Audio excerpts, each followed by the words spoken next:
ସୁଭଦ୍ରା ଯୋଜନା ପାଇଁ income certificate ଦରକାର ନା ଦରକାର ନୁହେଁ, କେଉଁମାନଙ୍କର ଦରକାର କେଉଁମାନଙ୍କର ଦରକାର ନୁହେଁ। ପୂର୍ବ ଗାଇଡ଼ଲାଇନ୍ ଅନୁସାରେ ଯେଉଁମାନେ ଇନକମ୍ ସାର୍ଟିଫିକେଟ୍ ଖୋଲିଥିଲେ ସେମାନେ ସେହି ସାର୍ଟିଫିକେଟ୍କୁ ନେଇ କ'ଣ କରିବେ। ତ ଏହି ଭିଡ଼ିଓରେ ମୁଁ ଆପଣମାନଙ୍କୁ ସମ୍ପୂର୍ଣ୍ଣ ଡିଟେଲ୍ସ ଜଣାଇବି।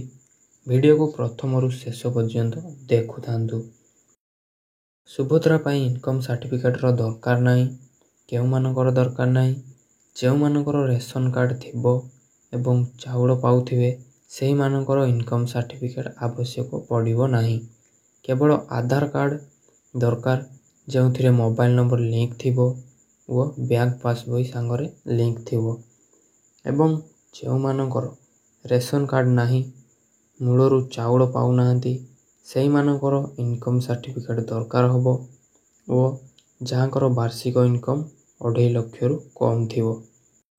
ତ ସରକାର ଏହିପରି ସବୁ ନୂଆ ଅପଡ଼େଟ୍ ଆଣୁଛନ୍ତି, ଆଗକୁ ବି ଆହୁରି ଅପଡ଼େଟ୍ ଆଣିପାରିବେ। ତ ସରକାରଙ୍କ କହିବା ଅନୁଯାୟୀ ଏହି ସେପ୍ଟେମ୍ବର ମାସ 17 ତାରିଖ ସୁଦ୍ଧା ସୁଭଦ୍ରା ଫର୍ମ ଫିଲ୍ଅପ୍ ଆରମ୍ଭ ହୋଇଯିବ। ତ ଆପଣମାନେ ନିଜ ଡକ୍ୟୁମେଣ୍ଟକୁ ସବୁ ଠିକ୍ଠାକ୍ କରି ରଖନ୍ତୁ ଏବଂ ସୁଭଦ୍ରା ଫର୍ମକୁ ଭଲ ଭାବରେ ଫିଲ୍ଅପ୍ କରି ଏହି ଯୋଜନାର ଲାଭ ଉଠାନ୍ତୁ।